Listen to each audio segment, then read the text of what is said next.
Magandang umaga sa inyong lahat. Tanghali man, hapon o gabi. Sa mga nakakadaan dito sa aking non-monetized YouTube contents. Magandang araw sa inyo lahat. At sa mga Pilipinong nasa Pilipinas at sa ibang panig ng tulad ng North America, na katulad ko na nasa North America, at yung ibang mga nasa South America, Europe, Asia o Africa. Yung mga naaabot, nakakapag-search patungkol sa mga salita ng Panginoon.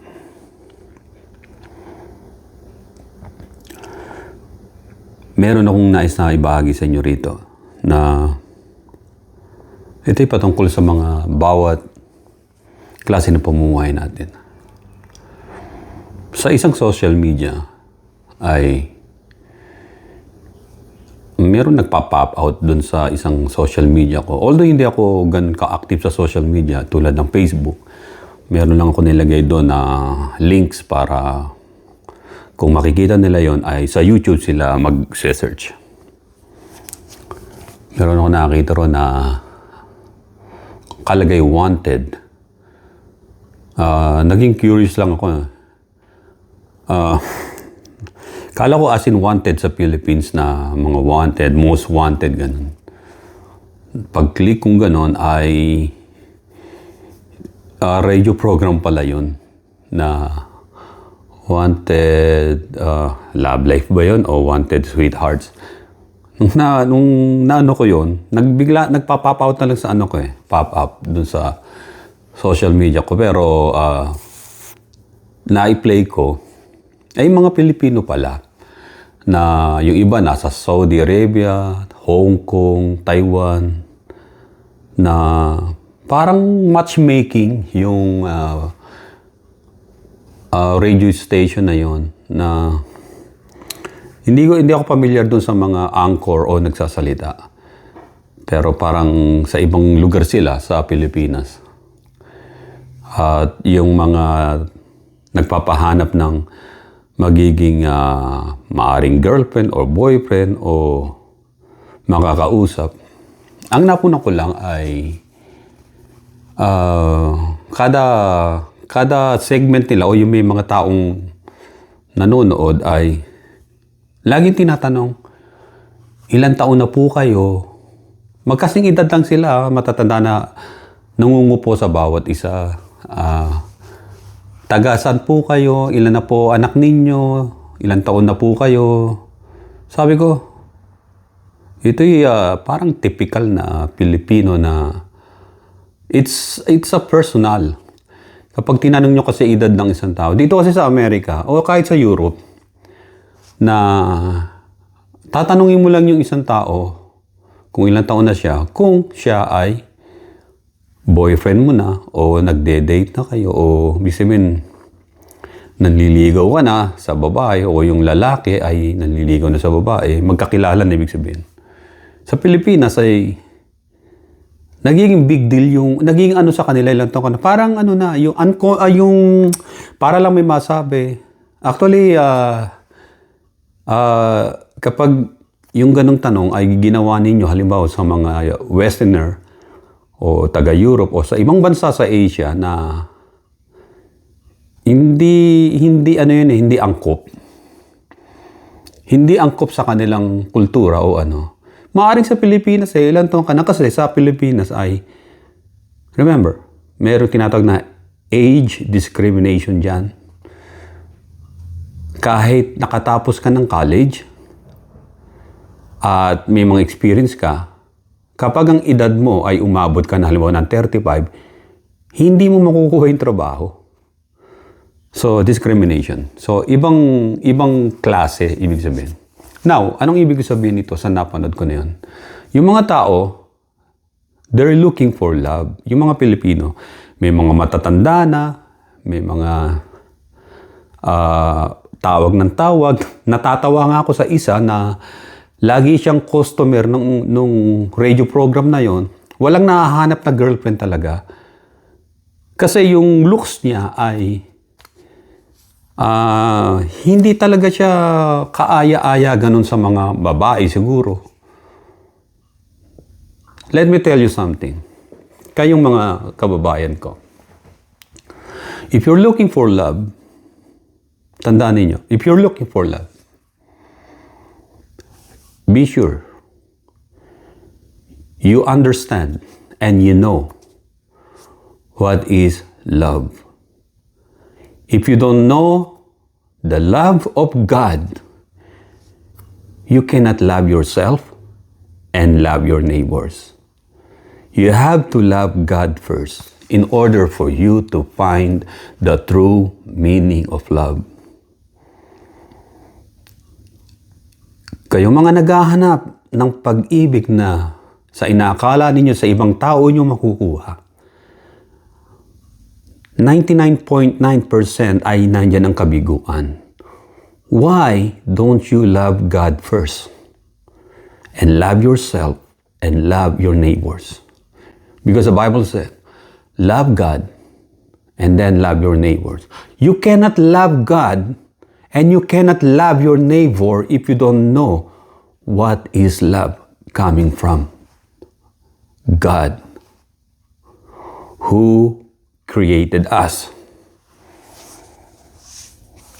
Kahit ikaw ay hindi kagwapuhan, hindi tayo mga gwapo, tandaan ninyo. Hindi ako gwapo. I'm not consider myself na may pagmumuka. O yung iba sa inyo ay ganon. But, I don't care about my looks. I don't care about my physical attributes. What I care is yung word ng Panginoon na sinabi niya sa huling araw pagtunog ng last trumpet of God, yung mga body nating ito na mga pangit, nabubulok, tumatanda,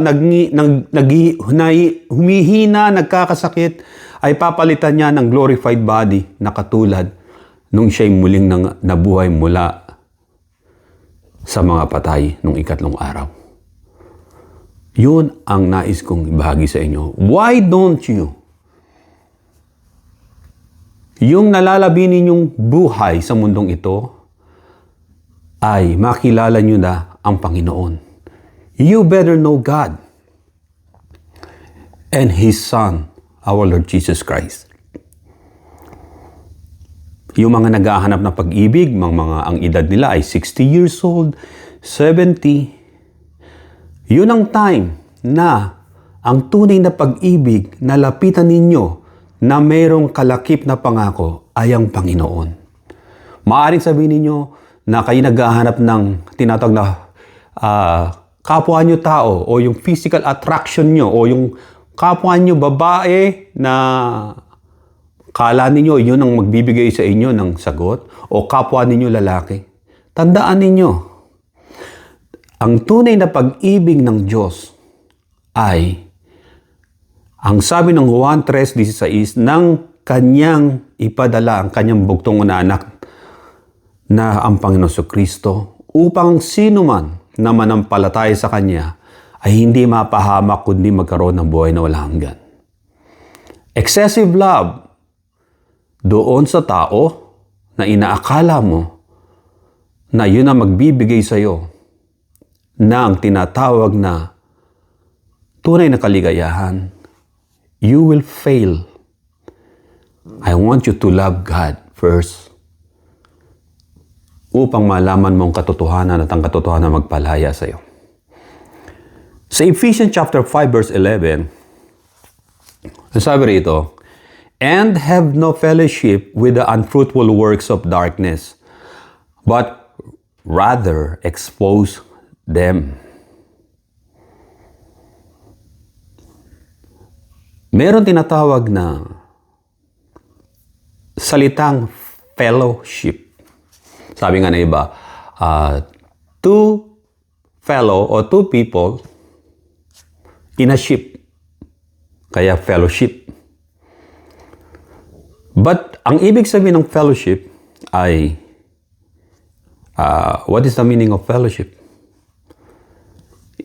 A friendly association, especially with people who shares one's interest. Dito sa Wycliffe Bible Version, sa Ephesians chapter 5 verse 11, yung binasa ko kanina, ang sabi dito sa Wycliffe Bible, "And do not ye commune to unfruitful works of darkness, but more rather reprove ye them. And do not ye commune," wag kang makikipag-ugnayan o isa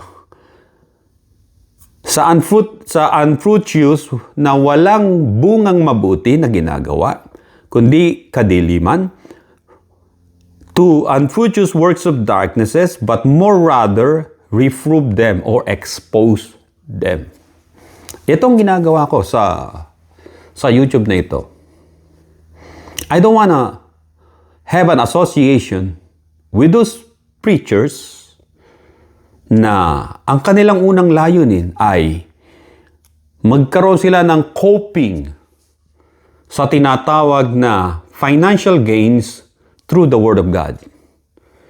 In my own beliefs, Jesus said, preach the gospel free of charge. Walang bayad, hindi ka magpapayaman. At tulad na sinabi ni Apostol Pablo na ginamit niya ang kanyang mga kamay sa paghahanap buhay, at the same time nangangaral siya sa mga tao upang wala silang maipula o maipula o makitang tinatawag na dungis o na tinatawag na klase na kaya lang ginagawa ng isang taong nangangaral ay dahil may kinikita. So Apostle Paul knew that already, na kinakailangan na siya ay magbanat ng buto ng kanyang sarili, na magtrabaho siya, and after that, nangangaral siya kapag day off niya at pagkatapos niya magtrabaho. So ang sabi rito, "My son,"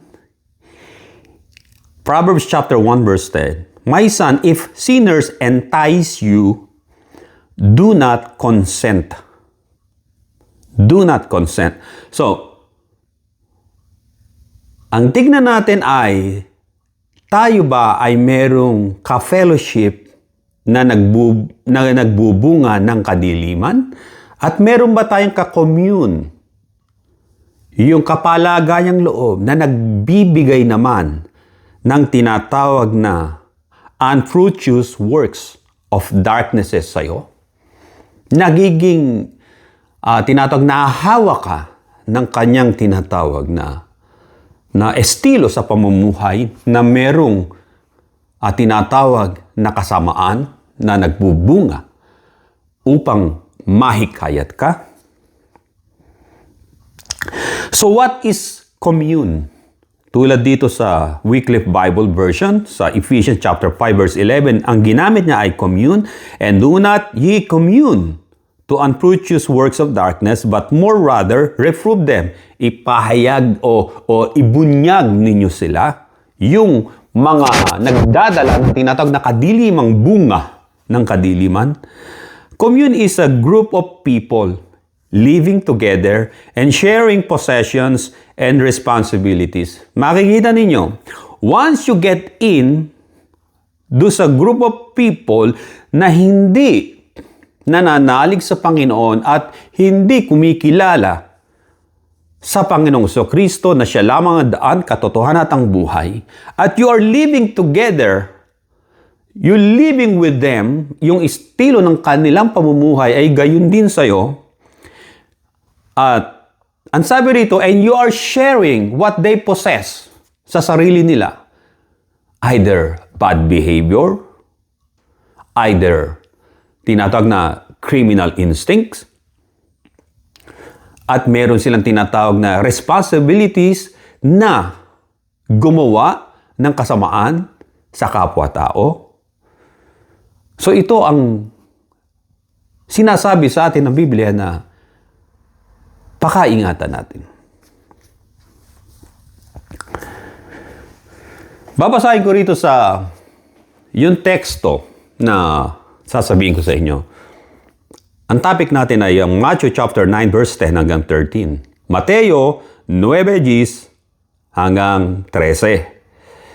Ang sabi dito sa English, "Now it happened as Jesus sat at the table in the house that behold, many tax collectors and sinners came and sat down with him and his disciples." Verse 11, "And when the Pharisees saw it, they said to his disciples, 'Why does your teacher eat with tax collectors and sinners?'" Sabi ng verse 12, "When Jesus heard that, he said to them," sa mga Pharisees, sinabi niya, "Those who are well have no need of a physician, but those who are sick." Ang sabi rito, sa verse 13, ang tuloy, ang sabi, "But go and learn what this means. I desire mercy and not sacrifice, for I did not come to call the righteous, but sinners to repentance." God bless His holy word. Matthew chapter 9, verse 10 hanggang 13. Ang Panginoon Kristo pinagbibintangan ng mga Pariseyong hipokrito na mga religious leaders na sumusunod sa tinatawag na Levitical laws of Moses, na ginagawa nilang literal ang interpretasyon ng bawat batas at hindi nila sinusunod ang sinabi ng Diyos kay Moses na darating ang tunay na magliligtas sa mga tao at sa inyo, na ang darating na ito ay siyang tunay na saserdote o high priest at siyang tunay na Lamb of God. But they don't believe it. Because they were not followers of Moses. They were followers of their own greedy and their own evil desires, yung mga Pharisees. Galit ang mga Pariseyo sa mga tax collectors. You know why? Ang tax collectors ay nagtatrabaho sa gobyerno para sa Roman Empire. They collect taxes first. The Roman Empire wants them, yung mga tax collectors, na singilin sa mga taxes, land taxes, yung mga kinita nila sa mga trabaho, yung mga Jews and non-Jews doon sa tinatawag na Israel nung panahon na yon. Ang mga Pharisees ay ayaw nila ng ganon. You know why? Dahil liliit ang kanilang koleksyon. Halimbawa, ang Roman Empire ay kumukolekta ng higit pa sa 10%, let's say 30%. Yung kikitain ng mga Jew na babawasan kagad ng 30%, at yung mga member ng mga Pharisees ng mga Jew na sumasamba doon sa templo, ay hihingian ng mga Pharisees na ikapu o 10%. Kung bibilangin ninyo, susumahin ninyo, maliit na ang mapupunta sa kanila kasi natabasan na ni Caesar. That's why they hate so much yung mga Pharisees, yung mga tax collectors. Ang Panginoong Kristo nakikihalubilo sa mga tax collectors na tinatawag ng Biblia ng mga Pharisees, ng mga sinners. Dahil ang Panginoon ay nangangaral sa kanila at siya'y inimbitahan kasama yung mga alagad niya. Pinaghahanda siya ng pagkain. But Jesus knew already if it is a trap or not. Kaya nga, mas unang tinanggap ang Panginoong Kristo ng mga sinners and tax collectors. Hindi ng mga Pharisees, na mga religious leaders. Anong sinasabi ng mga Pariseyo sa mga alagad? Bakit yung leader ninyo? Bakit yung Jesus Christ na yan? Why does your rabbi, your teacher, eat with tax collectors and sinners? Narinig ng Panginoon. Ang sabi niya rito, those who are well have no need of a physician, but those who are sick. Makikita natin, Christ, ang sabi rito, in-exclude niya yung mga Pharisees. Because in the first place, they are not for God. Yung mga Pharisees, they are for their own agenda yung mga tinatawag na group of Pharisees na yon. Sabi ni Jesus, ang mga magagaling ay hindi nangangailangan ng doktor. Subalit ang mga may karamdaman, silang nangangailangan ng doktor. So, yung mga Pharisees ba, wala silang sakit, they don't need a doctor? No. They already dead. Spiritually dead and separated from God. Yung mga Pharisees and Sadducees. Nababasa niyo sa Bible sa New Testament. Yung pakikipag-usap ng Panginoon. Anong sabi? Na ginagulugad ninyo ang bawat sulok ng mundo para makapag-convert kayo ng isa lang. Tapos babagsakan ninyo ng katakot-takot na batas. At gagawin nyo pang higit pa sa anak ng impyerno, yung taong naturuan ninyo. Meaning, these Pharisees, they are bounded to hell. Hindi nila kailangan ng doktor because they were decided na huwag maniwala sa mga sinulat ng propeta tulad ni Isaiah, Jeremiah, Ezekiel, Daniel, at ng iba pang minor prophets. Jesus said sa verse 13, ang sabi, "But go and learn what this means. I desire mercy and not sacrifice." Jesus Christ, He desires for us mercy, not sacrifice, not any offering, not giving tithes and offering. Hindi yon ang desire ng Panginoon. Ang desire ng Panginoon sa Kristo ay mercy. Dahil ang mercy ay ang attribute ng Diyos sa tao. Habag, awa. Christ desires mercy for us. Habag. At pinakita niya yon doon sa krus ng Kalbaryo. Hindi importante ang sacrifice o ang pagbibigay ng mga tao sa Diyos. Either in the form of money, in the form of wealth, food. God doesn't need those. What God needs from you ay mag-surrender ka sa Kanya. Isuko mo ang lahat sa Panginoon. Because God Almighty, He desire mercy. Yun ang nais niya. Kaya bumaba ang Panginoon sa Kristo rito sa mundo 2,000 years ago upang tawagin niya ang makasalanan. Ang sabi niya, "For I did not come to call the righteous, but sinners to repentance." Para magsisi. You know what this repentance means? There were two folds na incorporated sa word na repentance. Ang repentance ay renewing of your mind and turning away from sin. Turn to God, renewing of your mind, at lalayo ka sa kasalanan. Ang kasalanan ay hindi mo na tahanan. Hindi mo na bahay. Repentance. Christ desires mercy for us. That's the point kung bakit siya naparito sa mundo. Bakit kinakailangan natin na ang mercy ng Diyos sa maintindihan natin at makuha natin o matanggap natin ito? James chapter 2 verse 13, doon sa letter B ang sabi, mercy triumphs over judgment.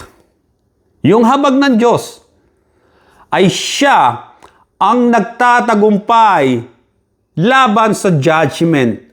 What's that mean? Sa mga nasa korte, dito malalaman. Kung ikay maabswelto, mahabag sa'yo ang judge o mga jurors. At kung may judgment na nakaabang sa'yo, you pleaded guilty, alam mo makasalanan ka, gagaang yun. You pleaded guilty, inamin mo. And then, yung mercy ay magta-triumphs over judgment.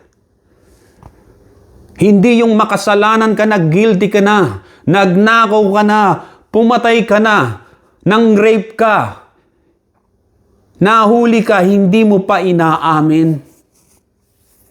Sapagkat yung pag-amin mo na yon sa kasalanan mo, recorded yon, tandaan ninyo.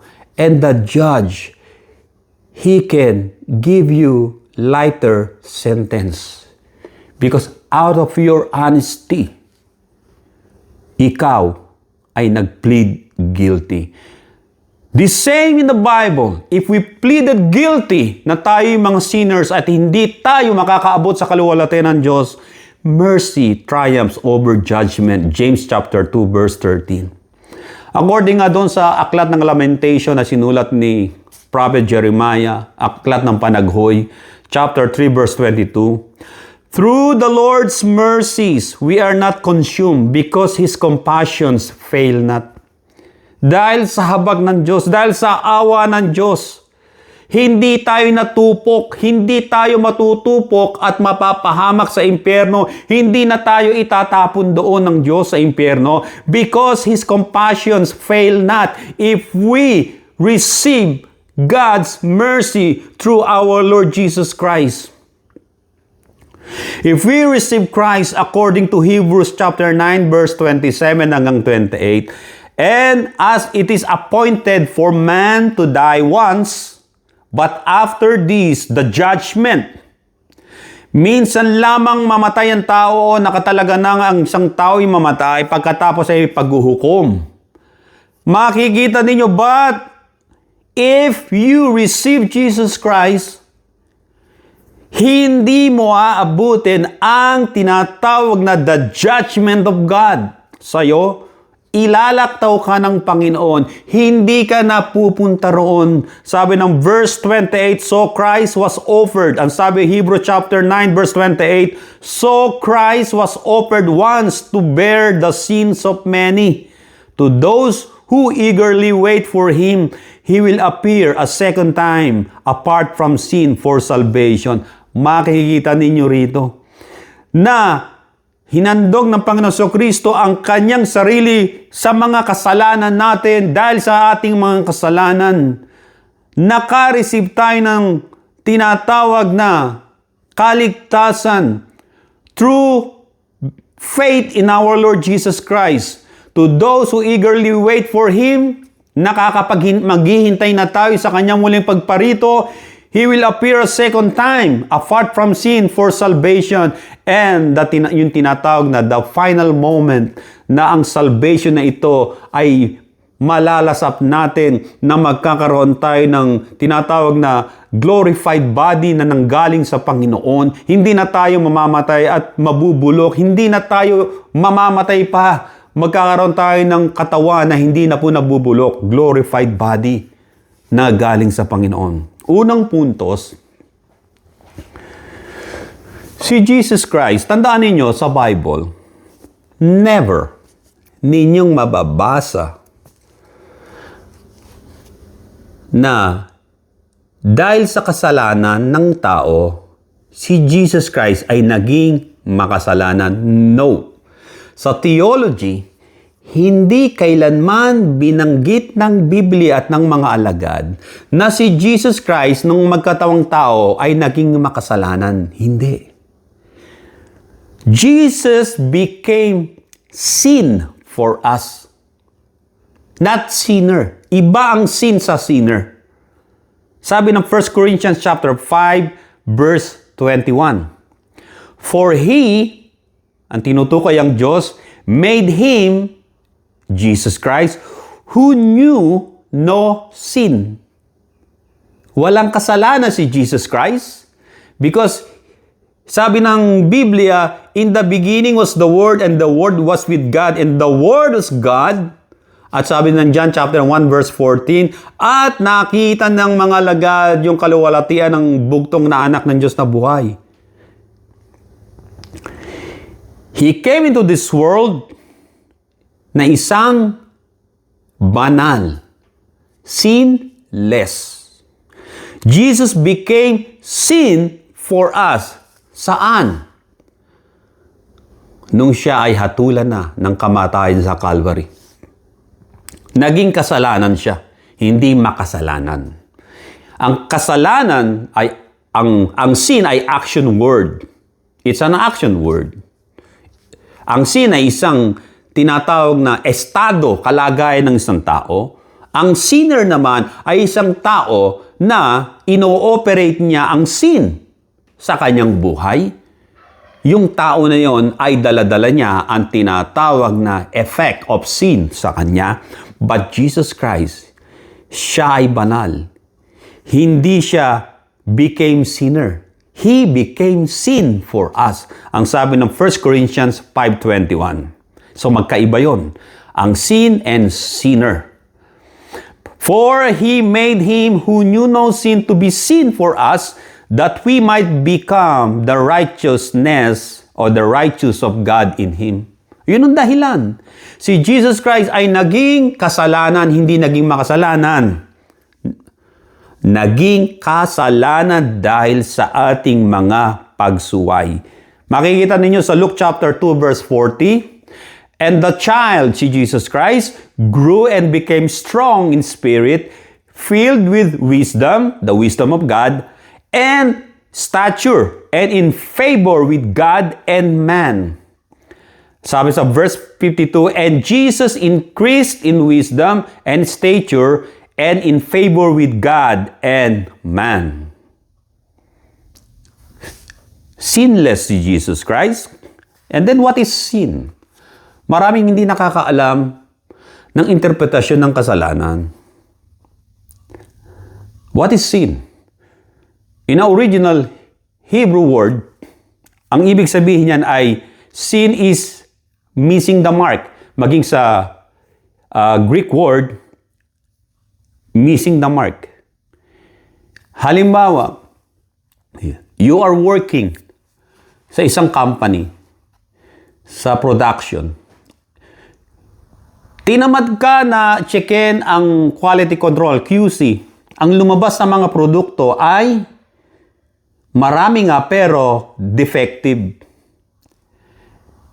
You missing the mark, you missing yung production mo, halimbawa na 10,000 o 1,000 na products na dapat quality. But dahil tinatamad kang checkin yung computer at yung mga lumalabas doon, natulog ka lang habang nagtatrabaho ka, you missing the mark. And that is a sin. Missing the mark is a sin. Anong resulta? Rejected yung mga items na lumabas. Nagsayang ka ng company na pera ng kumpanya at ng oras. Either ikaw ay ma-kick out at ikaw ay i-demote sa ibang posisyon o hindi ka na i-keep ng company because you're missing the mark. What is a sinner? Sin and sin are two different na word. Sinner is a person who commits these acts. Makikita natin si Jesus Christ, ang sabi nga ng binasa natin, ang sabi, who knew no sin. At ang lino na binasa natin dito, nung sanggol siya at lumalaki siya, siya ay matuwid at walang kasalanan. Maging ang mga alagad ay pinangaral nila sa New Testament yon. At maging sa Old Testament, yung ipanganganak na Emmanuel, siya ang King of Kings and Lord of Lords na maghahari sa mundong ito pag dumating na ang oras na yon, na ang mga bilang na mga mananalig sa kanya ay makumpleto na. And then, nandun na tayo sa tinatawag na kawakasan ng panahon. So what is a sin? Sin is an action word o noun.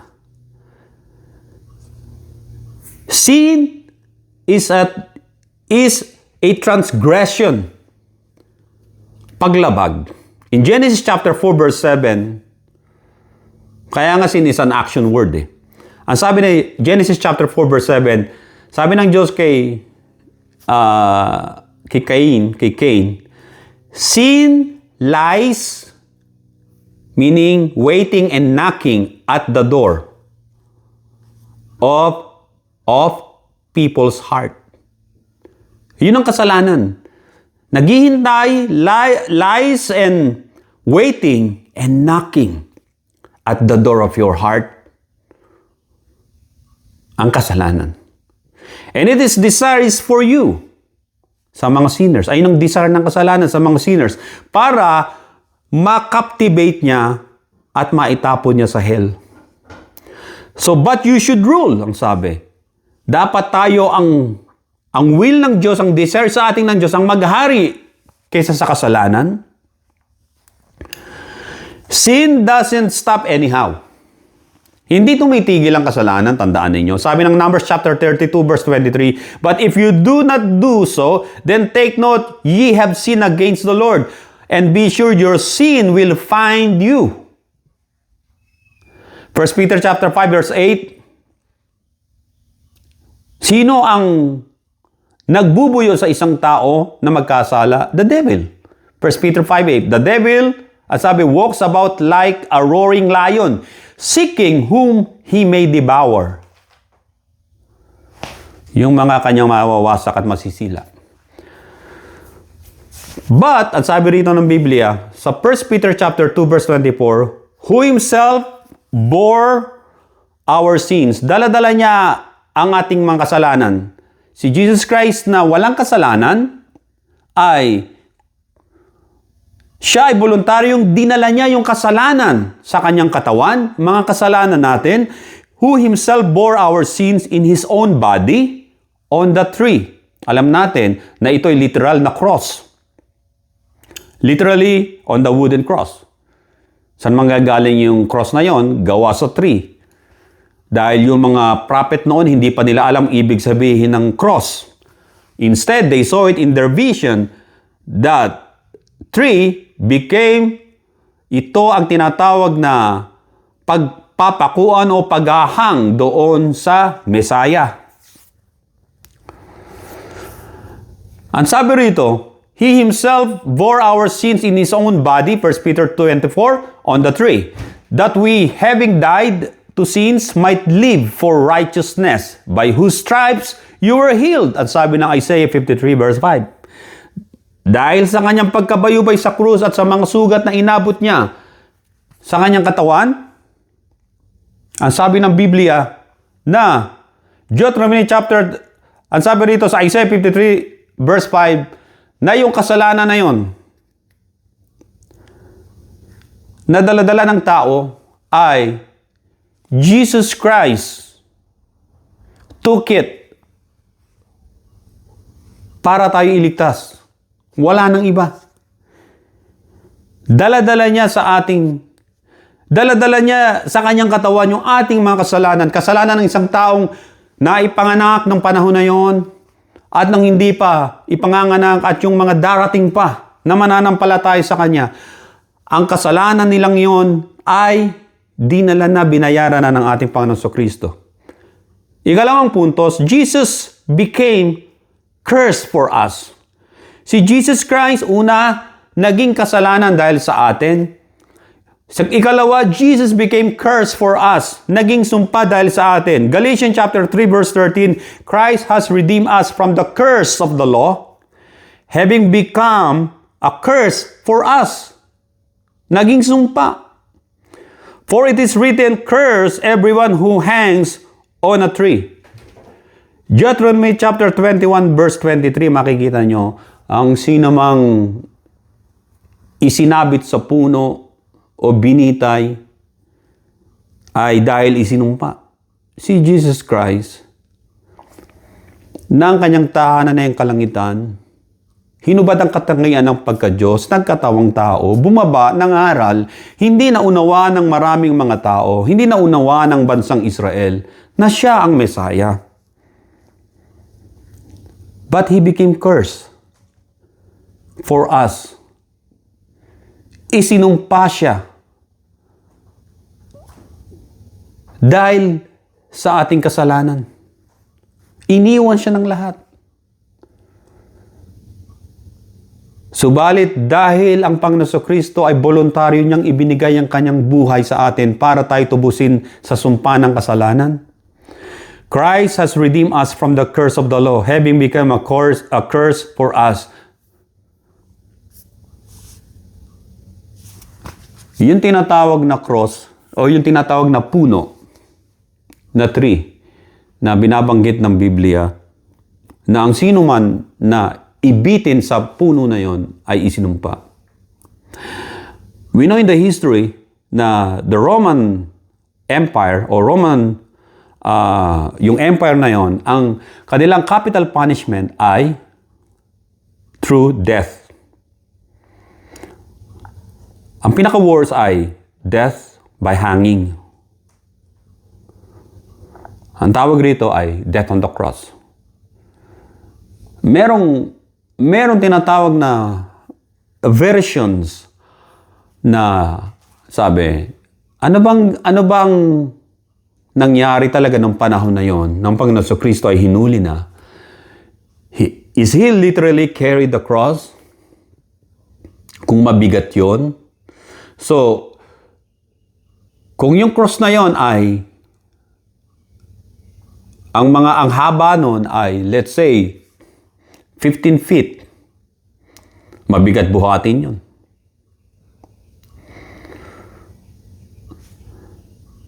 Sabi ng iba na, yung mga Roman soldier muna, kinadinahan ng Panginoong Kristo, pagkatapos, inilagay sa balikat niya yung tinatawag na sub-yugom. Yung tinatawag na malaking kahoy. Tapos, yung ganito yun. Malaking kahoy dito, tapos nakaganon siya. Tapos may tali yung kamay niya para hindi tumakbo yung mga pinaparada nila sa tao. So, Roman yoke muna yun, is a public humiliating ritual indicating total defeat and loss of dignity. Alam natin si Jesus Christ ay walang kasalanan, subalit naging kasalanan dahil sa atin, naging sumpa dahil sa atin. Binuhat niya yung tinatawag na either Roman yoke first, doon sa tinatawag na Via Dolorosa. Ang ikalawa, it's a form of punishment ay ang the Roman cross o patibulum sa Latin. Yung cross ay crux sa Latin. It's a T-shape. Maaring inang binuhat ng Panginoon. It's a T-shaped crux commissa kung tawagin. It's a small letter T. Sa kanila ang letter T ay ganun. Parang T sa atin na ganun. But cross. Ang cross ay marami kasing version ng cross, merong ganun talaga as in cross. Yung sa letter ng cross, but hindi yun ang hindi doon pinako ang Panginoon Kristo. Kundi sa tinatawag na cross na is a brutal common instrument of capital punishment in the Roman Empire, used to inflict slow public death by asphyxiation, humiliation, and intense suffering, specifically on criminals and slaves.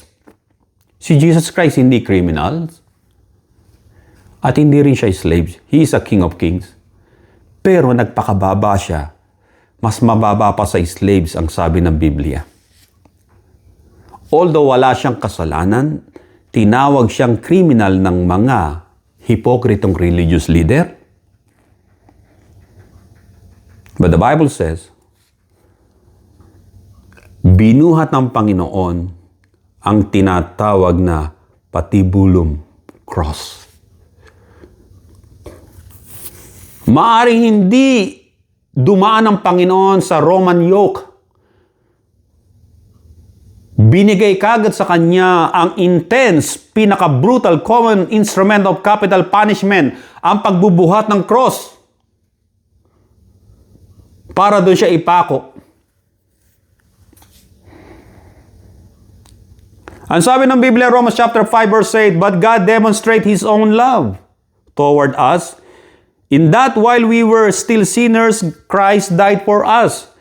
This is the love of God. God demonstrated His own love toward us.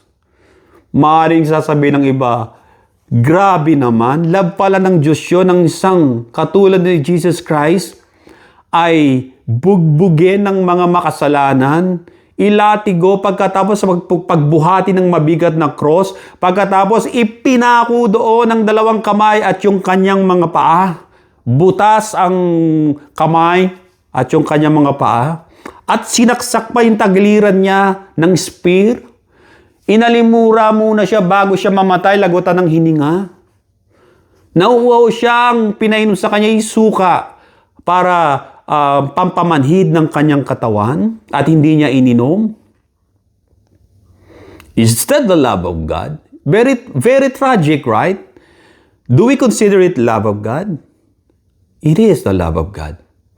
Instead na tayo ang ma-wipe out ng Diyos, God gave us another chance na manalig sa Kanya at makapasok sa langit through the death of our Lord Jesus Christ on the cross. That's the true demonstration of love. Nung nanganalangin pa lang ang Panginoon doon sa Gethsemane, pinalakas ang loob niya ng angel. At maraming nagsasabi ng mga Bible scholar na ang angel na yon ay pwede na siyang utusan ng Panginoon na i-smite ang mga tao sa mundo sa panahon na yon para hindi siya maipako. Pero nanalangin siya, let your will be done, O Father, not my will. What is the will of the Father? The will of the Father is to demonstrate His own love toward us through His Son, Jesus Christ, na naging sacrificial offering instead of us na mga tao. Dahil hindi natin kaya makaharap sa Diyos. Si Jesus Christ ang way. Para ma-retain sa memory natin na merong isang banal na bugtong na anak ni Diyos na buhay na namatay doon sa cross of Calvary 2,000 years ago. His name is Jesus Christ. Colossians chapter 1 verse 13, He has delivered us from the power of darkness and conveyed meaning transported, or to carry to a place which is heaven. That's the meaning. He has delivered us from the power of darkness and conveyed us into the kingdom of the Son of His love. Mahal ng Ama ang kanyang anak, ang kanyang bugtong na anak. Dahil sa pagmamahal na yon,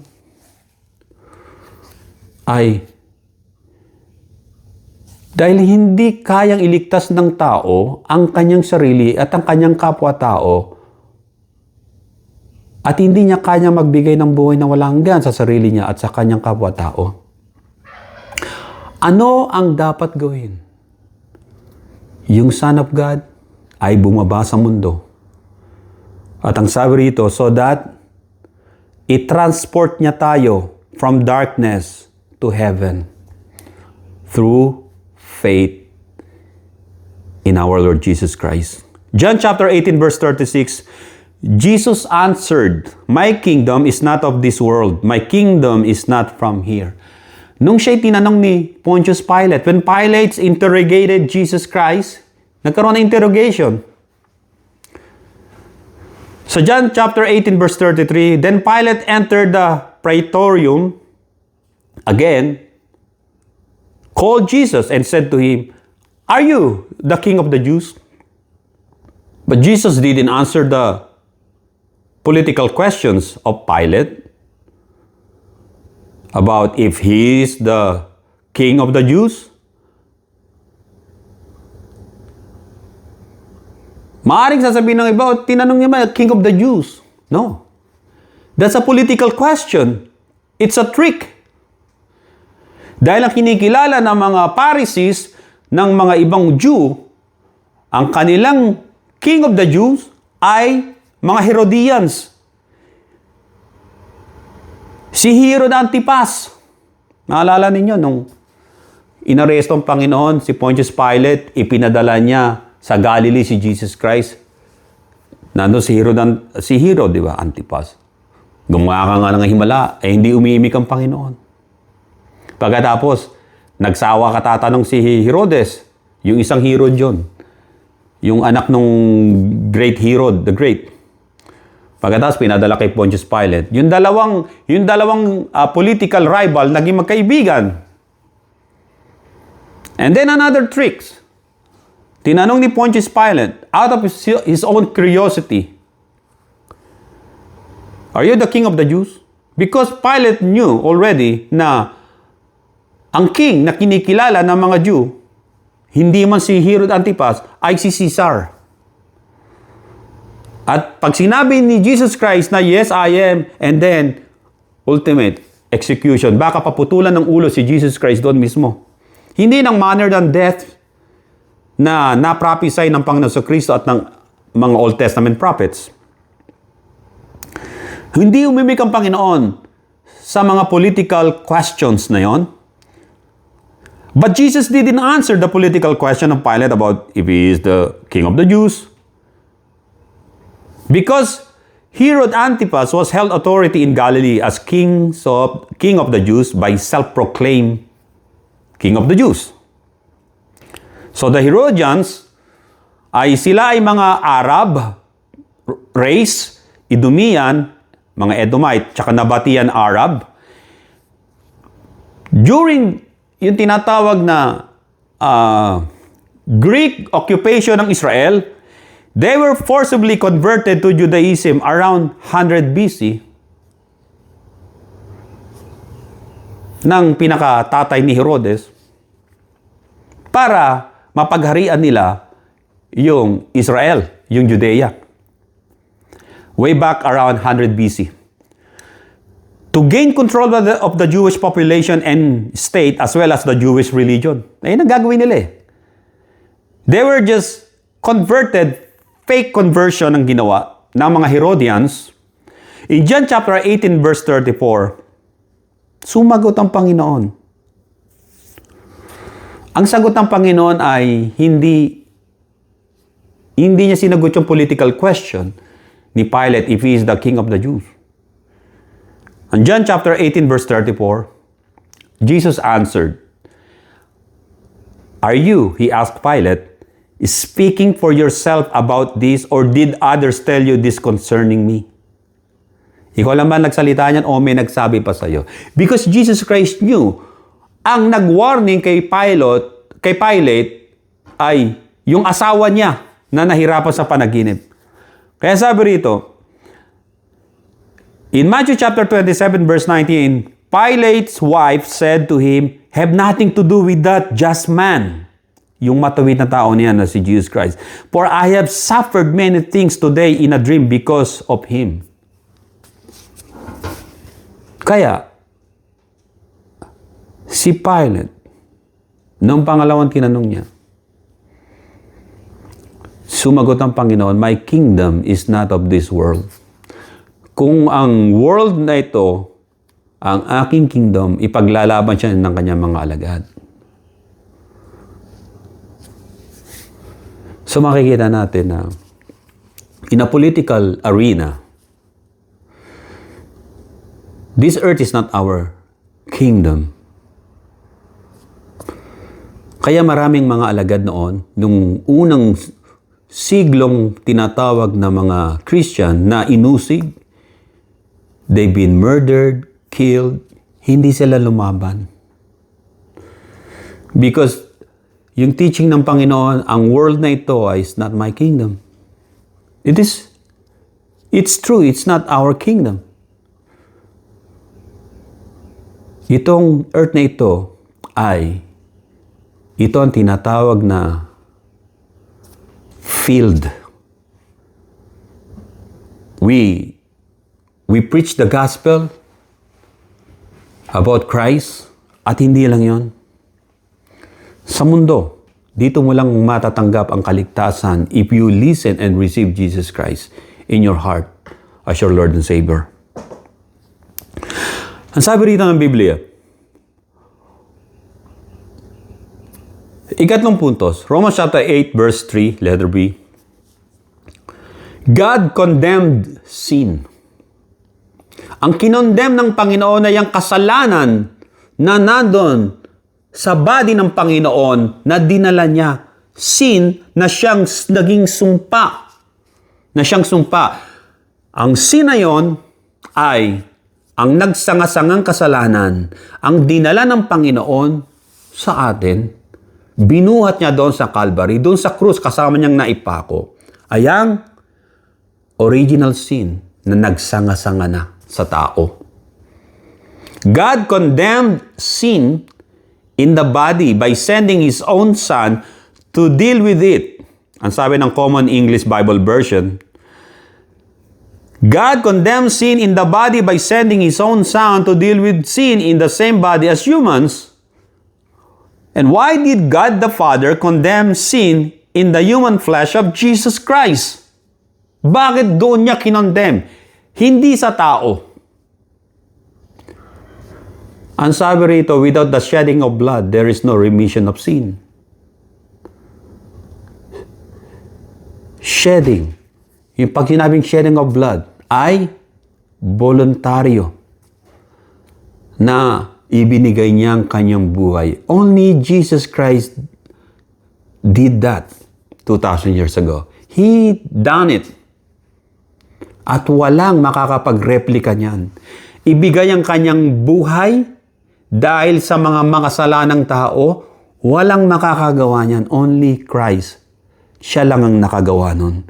Because for God so loved the world that He gave His only begotten Son.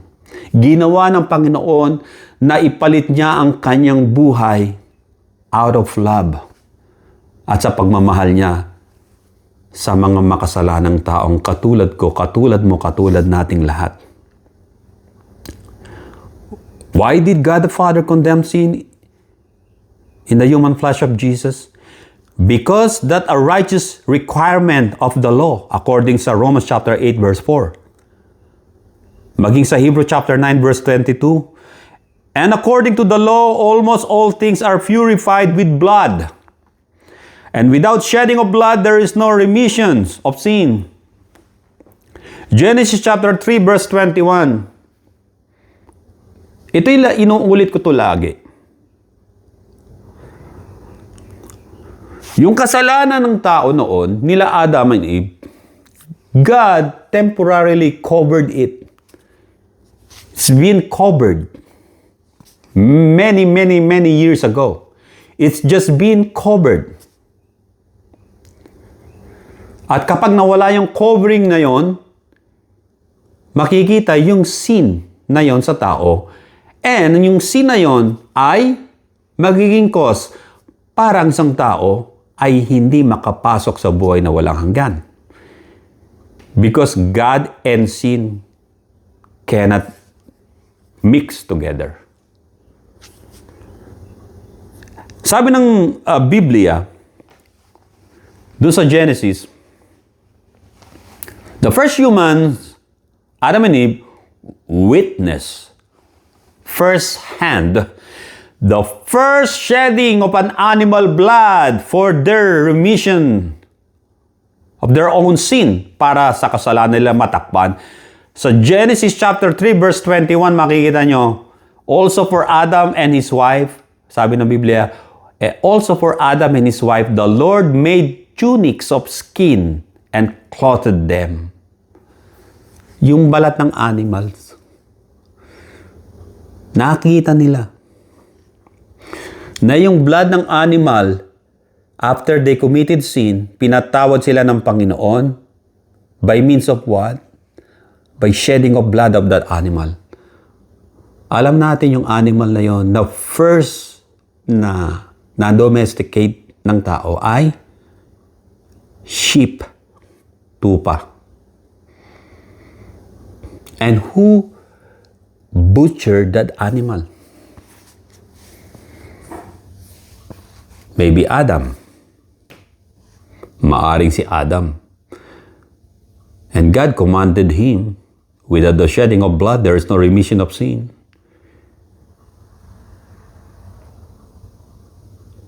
Hindi kayo makakaligtas.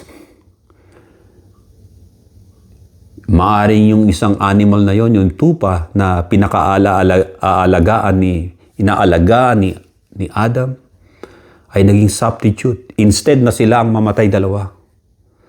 Kaya doon nakuha yung mga pag-o-offering mula kay Moses, mula kay Noah, kay Moses, kay Abraham, hanggang sa mga patriarchs. Yun ang tinatawag na commission ng Diyos kay Adam. And Adam, first, he butchered that animal at nang hilakbot siya. And then, naging mapayapa yung kanilang paglisan doon sa Garden of Eden. It's just a cover sa kasalanan nila.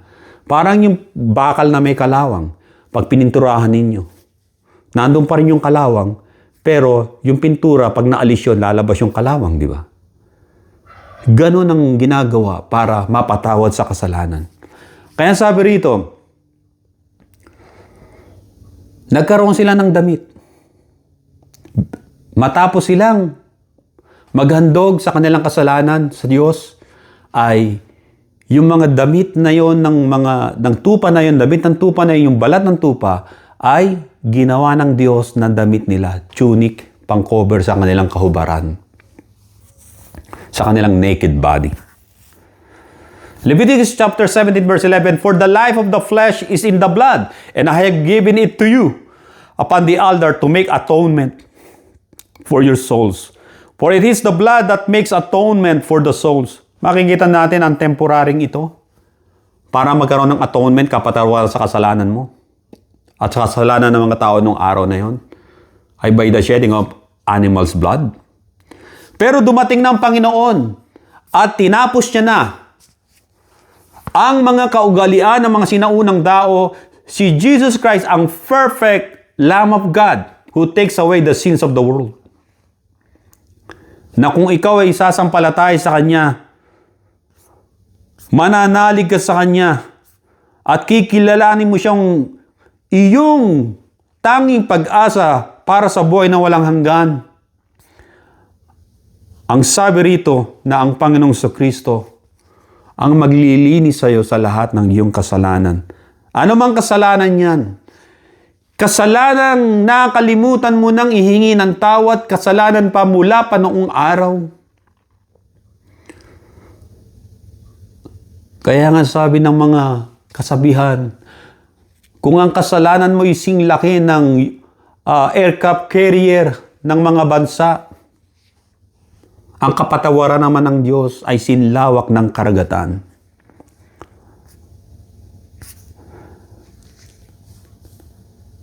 Kapag tinanggap ninyong Panginoon ang sabi ng Biblia, "Let all that you do be done with love."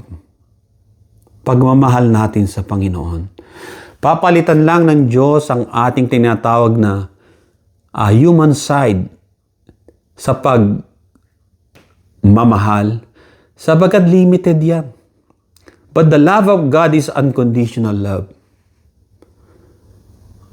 Kaya niyang mahalin kahit ang sino mang pinakamasamang makasalanan. Kapag tinanggap mo ang Panginoon Kristo, ikaw ay makapapasok sa buhay na walang hanggan. Kahit sino mang tao na pinaka-rejected ng maraming tao, if you receive Jesus Christ, the door of heaven will be open up to you para ikay makapasok sa kalangitan ng Panginoon. Mga kapatid, tanggapin niyo ang Panginoon. Ito lang ang last chance natin sa mundong ito. Maiksi lang ang buhay ng tao. At bigyan natin ng Panginoon ng puwang sa ating buhay.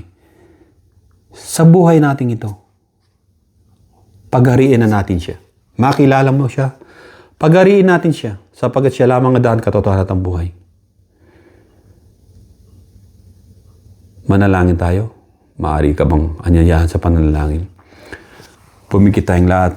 Yumuko tayo. Sabihin natin, Panginoon Kristo, sa oras na ito, inaamin ko na ako'y isang makasalanan mula pa noong pagkabata.